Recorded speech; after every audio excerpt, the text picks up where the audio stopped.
Yo, what's up? Welcome back to another episode of the SWUS. We got the Scooters Coffee Frisco Bowl on Tuesday night. Memphis, West Virginia. This one's being played in Frisco, Texas at Toyota Stadium.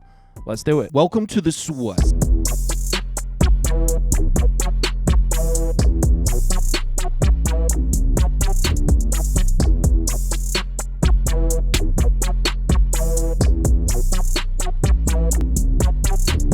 Hey, get the SWUS. All right, like I said, we got Memphis, West Virginia in Frisco, Texas. West Virginia is catching 4.5 points here, and the total sitting up at 58.5. Let's take a look at the pie charts, and according to the data, action's coming in pretty heavily on the Memphis side.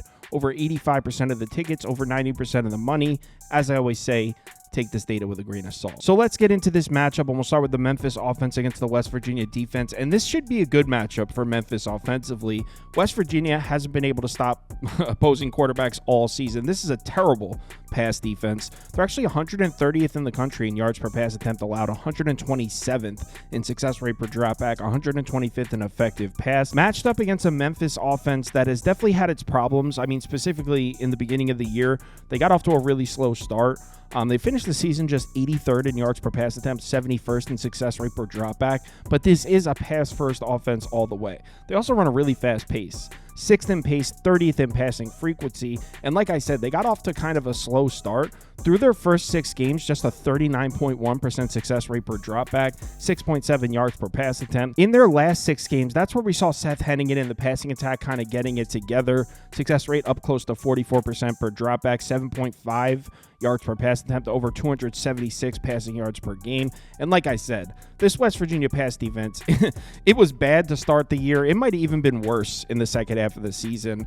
In their last 6 games, over 290 passing yards allowed per game, over 8.8 yards per pass attempt, over 52% success rate per dropback. This is probably the worst pass defense in the conference. They were really bad trying to stop opposing quarterbacks. So this should be a good matchup for Memphis, an offense that wants to throw the ball against a West Virginia secondary that can't stop anybody.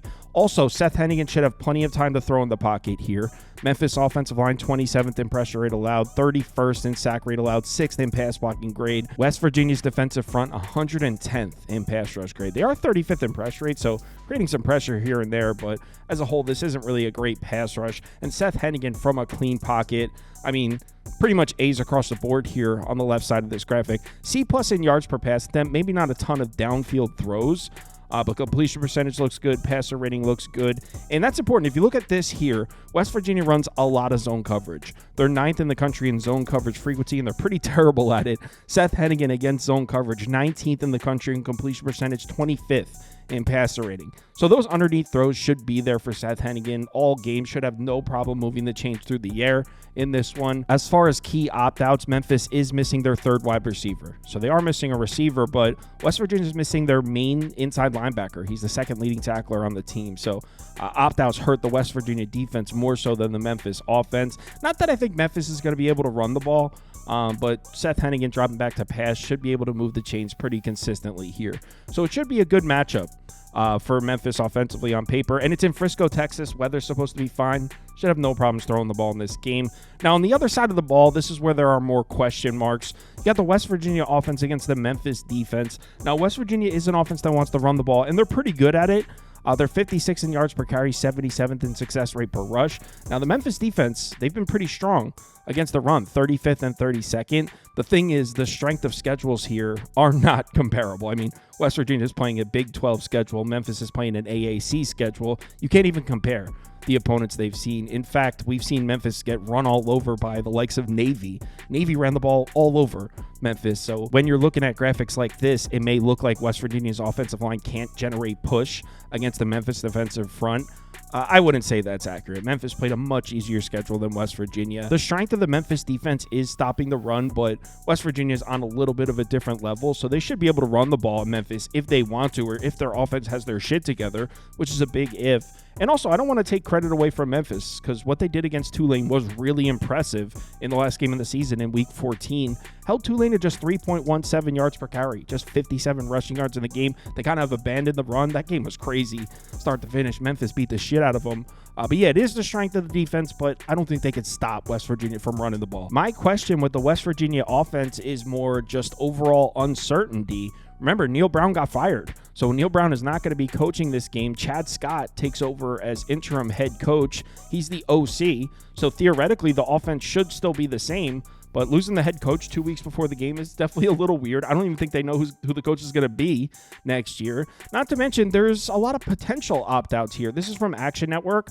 They put out an article with potential opt-outs for each team. So some of these players may not even be playing in this game for West Virginia. We're really not sure. Now, Chad Scott did come out and say everybody's playing in this one, but I mean, who knows? He might have just said, I really don't know. We found out Gio Lopez, the quarterback for South Alabama, wasn't playing about 3 hours before the game started. So these bowl games are really unpredictable.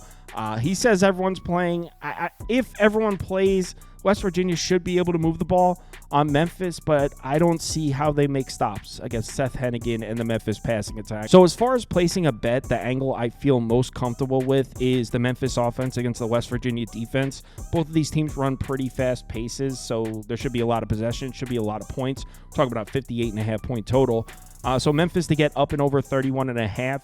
Memphis minus 4.5 maybe, but I'd probably go Memphis team total over or just overall over 58.5. If you believe what Chad Scott's saying, that everyone's going to play, probably just over 58.5. I mean, as you probably know, if you're not new to college football, these bowl games are crazy to try to bet on. So give me Memphis team total over or over 58.5 in this one. We'll talk about it on the live show at 4 p.m. Eastern time. We'll also go through some college basketball. We got a bunch of college basketball games on. We'll go through the NBA game. There's only one. If you're able to make it, we'd love to see you in the comments. Please remember to bet responsibly. Hit me up in the Discord if you need me.